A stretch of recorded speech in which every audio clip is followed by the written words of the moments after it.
মাননীয় police super মহোদয় সুনাম মহোদয়ের নেতৃত্বে তার নির্দেশনায় আমরা আজকে মূলত নো হেলমেট নো ফুয়েল এর নির্দেশনা বাস্তবায়নের লক্ষ্যে শহরের প্রায় 5টি জায়গায় আমরা এই হেলমেট অভিযান পরিচালনা করতেছি। আমাদের একটাই উদ্দেশ্য, সবাই যাতে হেলমেট পরিধান করে এবং নিরাপদে বাইক ড্রাইভ বা বিভিন্ন ধরনের যানবাহন ড্রাইভ করে। এবং আমরা এই লক্ষ্যে শহরের বিভিন্ন জায়গায় যারা হেলমেট চালাইতেছে না এই গাড়িগুলোতে অভিযান পরিচালনা করতেছে এবং তাদেরকে সচেতন করার একটাই উদ্দেশ্য, যাতে হেলমেট সবাই পরিধান করে এবং নিরাপদ যাত্রা অব্যাহত থাকে।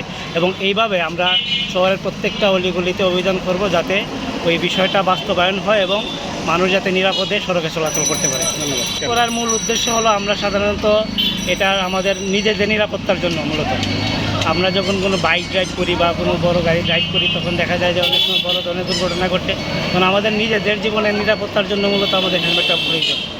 রাস্তাঘাটের বিভিন্ন ধরনের দুর্ঘটনা বলেন বা ধুলাবালি থেকে শুরু করে যে সব কিছু থেকে মূলত আমাদের বেসিক উদ্দেশ্য হলো এই সবাই যাতে নিরাপদে ড্রাইভ করতে পারে, মানুষের জীবনের নিরাপত্তা, এটাই আমাদের মূলত উদ্দেশ্য। যারা হেলমেট পরছে না তাদেরকে আমরা সচেতন করতেছি, তাদেরকে আটক করতেছি, যে থানাতে নিয়ে আসতেছি, আসার পরে তাদেরকে সচেতন করতেছি তারা যাতে হেলমেট ব্যবহার করে। এবং তারা এইটার শুধু লক্ষ্য না, আমরা সাথে সাথে হেলমেট পরিধান সহ বাস্তবায়ন করেই তারপরে এই জিনিসটা শেষ করতেছি।